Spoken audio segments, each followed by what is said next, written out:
I can't hit him because as soon as I hit him, he hits me more. I know the trick. If there's one thing we can all agree on, it's that Elden Ring is pretty good. It's rare for a AAA release to not only match the hype, but exceed it, and that's something we take for granted these days. But now that the honeymoon phase is behind us, I think we can look at Elden Ring in a more critical light. Elden Ring is really good, and I'd say it's one of the best games I've played in some time. But there's also a lot of issues, many of which are probably familiar to fans of the FromSoft catalog. Instead of listing out Elden Ring's pros and cons, I think it's more constructive to break up the discussion by topic, all of which will have their own positives, negatives, and subtopics. And just so we're clear, I want to emphasize that I like Elden Ring. The fact that I finished 2 playthroughs and I have plans for more should speak for itself. So with the preamble out of the way, let's not waste any more time. There's a lot to love about Elden Ring, but there are times when it just makes you roll your eyes. If your patience ever started running thin, I don't blame you in the slightest. It's probably best to start with Elden Ring's main selling point, the FromSoft formula in an open world setting.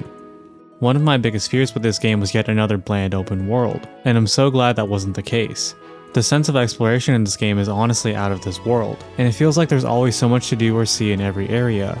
I think every player can relate to putting down a few map markers, making their way towards said markers, only to then get sidetracked by a dungeon, a field boss, or any other points of interest. At worst, you stumble on some new equipment, but at best, you find an entirely new area to explore. I know a lot of people were terrified of Caelid when they got warped by the trap chest, but I was actually pretty excited. It was awesome getting a taste of a later area, and in the back of my mind, I was already thinking about how sweet the return trip was going to be. And while From did an excellent job with the open world, they didn't lose their touch with the legacy dungeons. Stormveil Castle and the Royal Capital are right up there with some of the best in the series, and areas like Far and Missoula aren't that far behind. I do wish some of the legacy dungeons were a bit more expansive, like Raya Lucaria and Redmane Castle, but considering the massive scope of this game, smaller dungeons aren't a negative by any means. However, the open world has its own share of downsides. There's a sense of magic for most of Elden Ring, like that tranquility of Limgrave and Liurnia, the brutality of Caelid, then that sense of triumph after finishing the Altus Plateau. But once you reach the mountaintop of the giants, that magic starts to wear off. This is the point of the game where there's less to explore, and almost everything you can explore are things you've already seen. We don't get any new content until the Fire Giant, the Haligtree, and Far Missoula, and the game after that is a linear boss rush.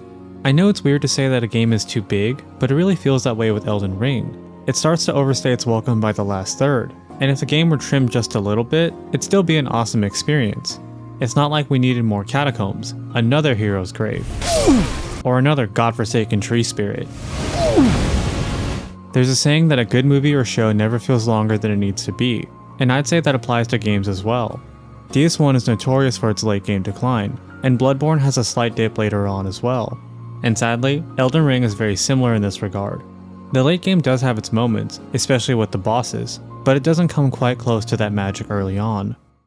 But if there's one shining praise of Elden Ring, it's with the lore and the characters. Elden Ring's main story isn't too different from a typical Souls game.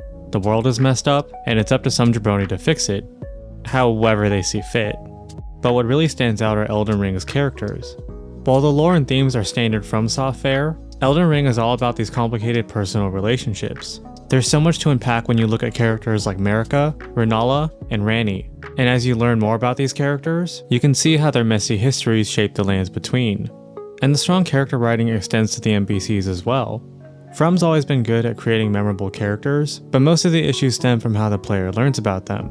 On your first playthrough of a game, you're bound to meet a handful of interesting characters, like Solaire, the Onion Knights, Eileen, and so on.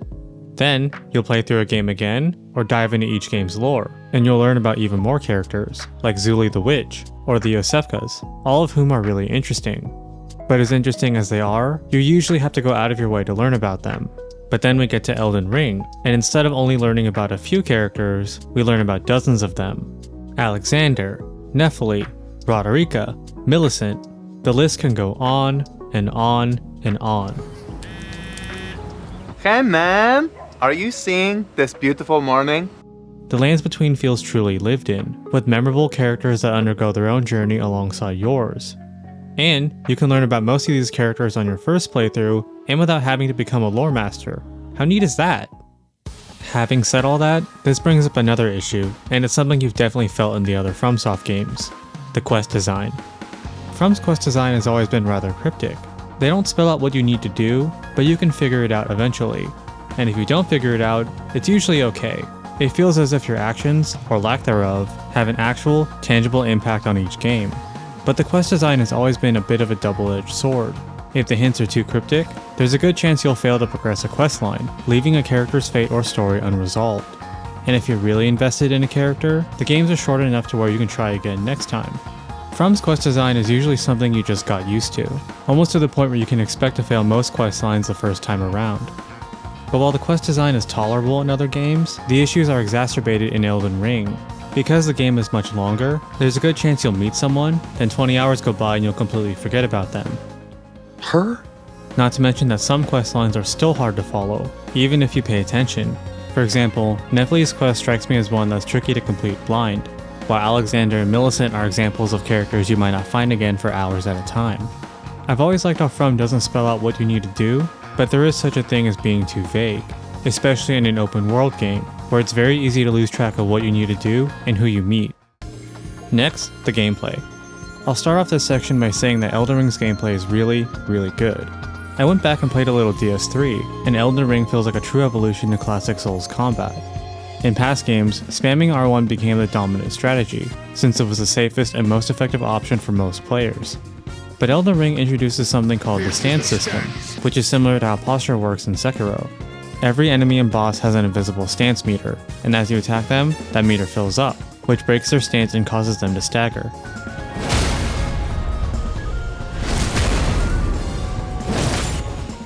Light attacks don't deal that much stance damage, but heavy attacks, jump attacks, and skills can all deal massive amounts of stance damage. So when you put all this together, Elden Ring's combat feels much more dynamic compared to past Souls games. Jump attacks make fantastic approach options, while heavies and skills are some of your strongest punish tools. You're actively encouraged to use your entire weapon's moveset, and you're greatly rewarded for doing so. And this doesn't even get into the other mechanics. Power stancing is back, guard counters are a new offensive option out of shield, and the Ashes of War are such a fluid, seamless option to change your loadouts on the fly. Then you have Spirit Ashes, a customizable summon you can use without online co-op.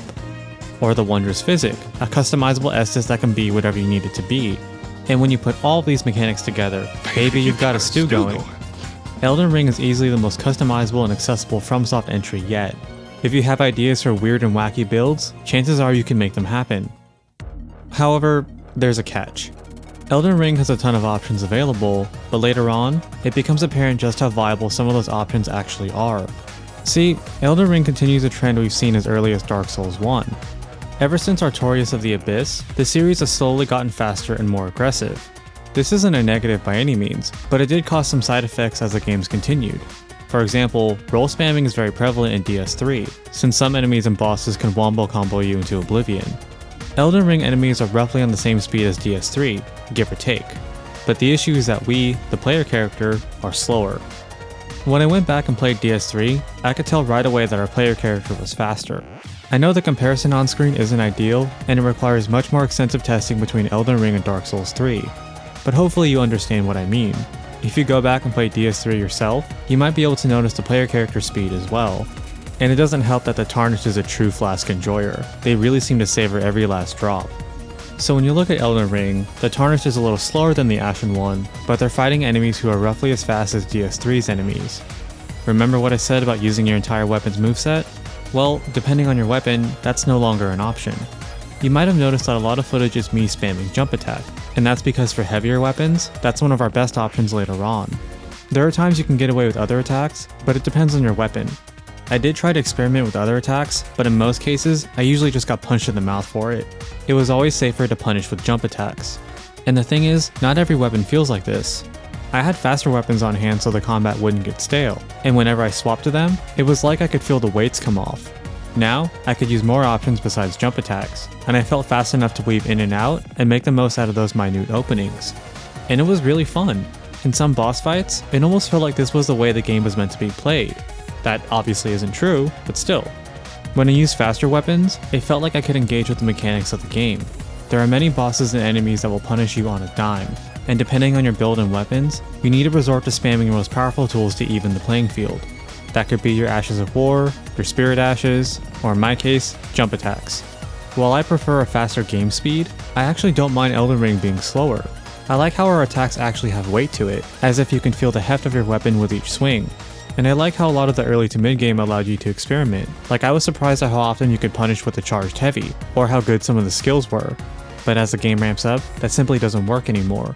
Instead of using a myriad of tools, you're now pigeonholed into specific strategies. Elden Ring introduces a ton of new options for combat, and it's a real shame that as the game continues, most of them just go out the window. Next, the bosses. Elden Ring's bosses are a bit of a contentious subject. You have fans saying they're some of the best to date, and others saying they're absolutely abysmal. I'll start off by saying that Elden Ring's bosses are pretty good.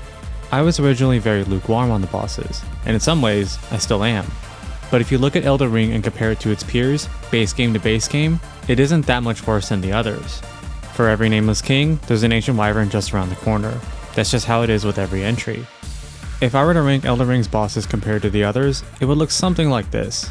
And keep in mind, this is ignoring the repeats, and ignoring the normal enemies who are given a boss title. And if we add the DLCs to the mix, the rankings would change accordingly. I have a theory that we've been pretty spoiled when it comes to bosses, so anything less than amazing stands out even more. Over the past few years, we've had an incredible run from the old Hunters, to DS3, then Sekiro, all of which have fantastic bosses. Then we get to Elden Ring, and instead of an incredible boss lineup, we just get a pretty good one. Again, just a theory. But overall, I'd say Elden Ring has good bosses. One of the better changes in Elden Ring is how From approached gimmick bosses, which have been in the series' DNA from the very beginning. Demon's Souls is notorious for having bosses that play out more like puzzles as opposed to actual fights, and similar bosses have been in the series ever since. They're kinda neat the first time around, but on repeat playthroughs, they're more or less glorified speed bumps. But with Elden Ring, many of the gimmick bosses are way more refined. For example, Renala has a first phase that's very similar to the Fool's Idol, but once you finish that phase, you end up facing her in a proper duel. Then there's Rykard, who's an improved version of bosses like Yorm and the Storm King. You actually get to fight Rykard, like learn his moveset and punish his openings. Whereas with his predecessors, you could just get away with mashing the weapon R button. In Elden Ring, you get the novelty and spectacle of a gimmick fight, but there's some level of mechanical skill involved as well. Gimmick bosses are a series mainstay, and I hope future entries follow Elden Ring's example. And if there's any other praise with Elden Ring's bosses, it's how the game handles bosses within the narrative. Your average Souls game approaches bosses in a way that's very similar to something like, say, Kill Bill. In Kill Bill, you're told about many of the key figures the main character will face later on. Just like a Souls game. We're told about a bunch of beings who are way stronger than us, we beat them up, and that's about it. Many bosses have incredible backstories, but more often than not, we need to go looking for them. Eventually, we can develop an attachment to some bosses by learning about their backstory, or through whatever personal narrative we develop with them throughout the game. I think every player has that boss they have a story with, whether it's the memory of an awesome fight, or remembering the many, many deaths before finally securing the victory. But as far as endgame narratives go, most bosses are just roadblocks in our journey. There's usually no narrative going into a fight, and unlike other kinds of games, it's not like bosses show up, call us a nerd, and teleport away. But From has made attempts to address this issue. As early as DS1, we have Sif's storyline in the DLC, which adds more context to her boss battle. Then, we have Maria in Bloodborne, who has connections to the doll in Gehrman. And perhaps one of the best examples, we have Gale in DS3, who can be summoned as a phantom to help us fight Frida, and acts as our guide throughout the Ring City. But Sekiro is where From really nailed it. Many of the main bosses have prominent roles throughout the game, like Ishin and Emma having side quests, or Lady Butterfly and the Owl having a history with the wolf. And because of that additional narrative weight, these fights feel even more impactful. For example, Genichiro isn't just some random guy, he's someone we have a history with. Our first duel with him is where we first feel that sting of defeat, and when we finally face him for round 2, that final death blow feels even sweeter. And by the time we face him for round 3, it feels like we've truly grown as a player. Genichiro used to feel like this massive obstacle, but now, he's not even worth our full attention. And while Elden Ring doesn't take this concept as far as Sekiro, you can see that From made an honest effort. Let it be Margit the Fell. Morgott is more or less this game's Genichiro. He's our first major roadblock, and overcoming him is no easy feat. But later on, it turns out you can fight him as a field boss. He's still tough, but nowhere near as difficult as before. And then finally, we get to the capital, and it turns out the entire time, he was the king of Lanedale. Not only is that an awesome twist, but King Morgott is someone we have a history with. And the really awesome part is, you can experience all of this very naturally. Morgoth has a pretty cool backstory, but that's just the icing on the cake. To most players, the Morgoth fight is a rematch with an old foe, and not only have we gotten much stronger, but he sees us as worthy of his true strength. If it wasn't obvious, I love Morgoth. His boss battles are some of the best in Elden Ring, and they're among my favorites in the entire series. And I'd say similar things about Malekith. I was one of those players who went to the trouble of completing the Beast Clergyman quest, and I was so surprised to find out he was Malekith the whole time. I know gameplay and story integration is tricky to implement, especially when you consider From's style of storytelling, but it's awesome they've been able to improve over the years, and I'm excited to see where they go from here. And this is where a lot of the praise ends. There's a lot of bosses that are still really fun, like for example, Mach and Godfrey. Once I beat them, I was dying to fight them again on future playthroughs. But it's no secret that many players are frustrated by some of From's design choices, and there's no better way to explain it than with the main culprit herself. I am Melania, Blade of Mekkah. Do you happen to have a can opener? Because I'm about to open this on you. On paper, there's nothing inherently wrong with Melania. Her healing is dubious, and it's pretty stupid that it procs through shields, but I think it's there to force players to be aggressive. And unlike other bosses, Melania isn't outrageously fast. She's at just about the right speed for Elden Ring. Except when it comes to Melania, there's always a little asterisk right beside her. The waterfowl dance. I don't think I'd ruffle any feathers by saying that this is one of the deadliest attacks in a FromSoft game. It's incredibly over-centralizing, and a lot of Melania's fight involves preparing for the waterfowl, and hopefully, finding a way to avoid it, or at the very least, live through it. And I can already sense the rebuttals coming. Well actually, you can just use a shield or the barricade skill. Just throw a freeze pop, but it only works twice because bosses have a built-in status effect resist. Just use the Bloodhound step. Just walk towards her and pivot to throw off her aim and dodge it. And sure, yeah, those are solutions. But don't you think the fact that we're having this discussion is a problem? We shouldn't have to be doing a Terry Bogard input to dodge a single attack. That's ludicrous. There's always been stupid attacks in past games, like for example, Ebritus and Osiris' charge attacks. But I can't think of a single attack as over-centralizing as the waterfowl. At least, except for one. Mikolash using a Call Beyond. On higher new game cycles, this attack can one-shot you, even with high HP and arcane resist. You can stagger him out of it, you can dodge it with good timing, and you can use the lock shield to block it. But none of these are bulletproof solutions. And if you're really unlucky, he can open with it as soon as you enter his arena. But keep in mind, a Call Beyond is only an issue on higher new game cycles, and it's on Mikolash for crying out loud. Melania's waterfowl is just as deadly, and it's attached to an endgame boss who already has self-healing. And I think that's why Melania is so divisive. She has a godlike arena, a baller design, and her boss music is one of the best in the entire series. And on a mechanical level, she's an absolute blast. There are times when you can feel just how polished her moveset is, and once you get into the right rhythm with her, her fight feels just as awesome as Maria, Gale, or Frida, which are some of the best bosses in the FromSoft pantheon.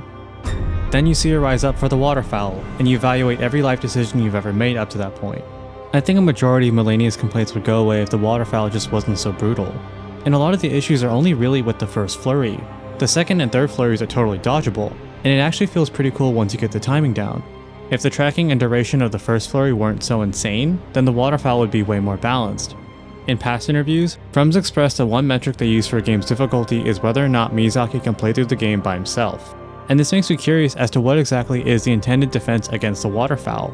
If the intended defense are shields, the Bloodhound step, Spirit Ashes, or doing the Power Geyser input with your controller, then fair enough I guess. There's already a lot of counterplay around Melania, but it's just frustrating that it even came to that. I want to actually fight her, not dance around and wait for a single obnoxious move. And Melania illustrates what's so frustrating about Elden Ring's bosses. There are times when you can feel just how finely tuned a boss is, but with so many of them, there's some stupid caveat or stipulation. The commanders are really fun to fight solo, my friends, they are my power! But they always bring backup dancers and turn the fight into a Gankapalooza. The Crucible Knights and the Godskins are pretty fun fights, but you fight over a dozen of them throughout the game, they read and punish your inputs, and their gang fights are very poorly designed. It's like I'm playing Neo 1, but with worse combat. And lastly, there's Radagon, who's such a fun, incredibly well designed boss fight, except he's attached to the Elden Beast, who's a complete chore to fight. Man, what I wouldn't have given to fight Radagon solo. Or maybe a version of Radagon that swapped into Mekkah mid-fight, complete with a new moveset. How cool would that have been for the final boss? And all these complaints are just my own anecdotal experience. Depending on some players' builds, I can imagine some bosses being even more frustrating. I love bosses like Morgott, Godfrey, and Malekith, but all three of them strike me as huge nightmares for certain builds. I wouldn't be surprised if some players loathe them. And to round off the boss section, this brings up a common discourse regarding Elden Ring. Is Elden Ring unfair, artificially difficult, or otherwise too hard overall? Personally, I would say no, at least for the entire game as a whole. Like my dear mom, Elden Ring still abides by the tough but fair adage that other From games abide by. But having said that, Elden Ring comes dangerously close to crossing that line at times, and the game's balance is all over the place. To illustrate, I'll paint you a picture of how my first playthrough went. Early on, I had a fairly reasonable time with the game by simply following old standbys. You know, finding a weapon you like, making sure it's properly upgraded, and exploring the world. I didn't have that many issues until I got to Radahn. I ran straight into his arena and died. A lot. But every single one of those deaths were of my own making. For some demented reason, I thought I could coast by while ignoring my HP, and while that worked for the early game, it just wasn't feasible by the mid game. Radahn told me to get more HP, and I listened. I respect, fixed my stats, and the rest was a-okay. I don't consider myself to be an expert by any means, but in spite of all the late game horror stories, the last stretch of Elden Ring wasn't that bad for me. For as often as people mention being one-shot by bosses, I don't think I was ever one-shot by anything. I took a ton of damage, but never a true 0 to death. And for as much as I complained about the waterfowl, even that attack needed multiple flurries to kill me. My build was strong enough to burst down the Godskins in 2 tries, while Godfrey and Malekith took me roughly 6 tries total, 7 if you include this attempt. Malenia was the only endgame boss that gave me trouble, and even then, it wasn't that bad. She killed me about a dozen times, give or take, which is a far cry from the little days people spend on her. And I'm not saying all this to act like I'm Charlie Big Potatoes or something. It's just to show how my first playthrough went. I played Elden Ring as someone with a decent skill level, had a decent build, and explored a lot, so I always had enough runes and equipment. My Vig was high, and to add extra insurance, I always had damage reduction talismans for the tougher fights.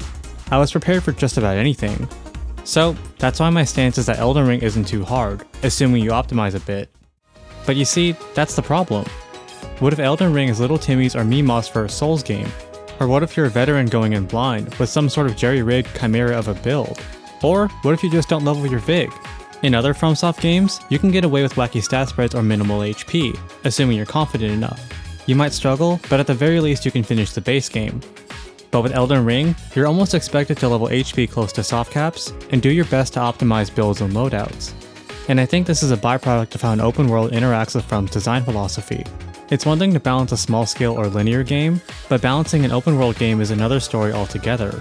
If you're in Miyazaki's shoes, do you undertune the game to make it more approachable and risk making it too easy? Or do you overtune it and hope that players will do everything in their power to survive? Honestly, I don't think there's a right answer. I'm not a game developer, and I don't envy having to balance a game like Elden Ring.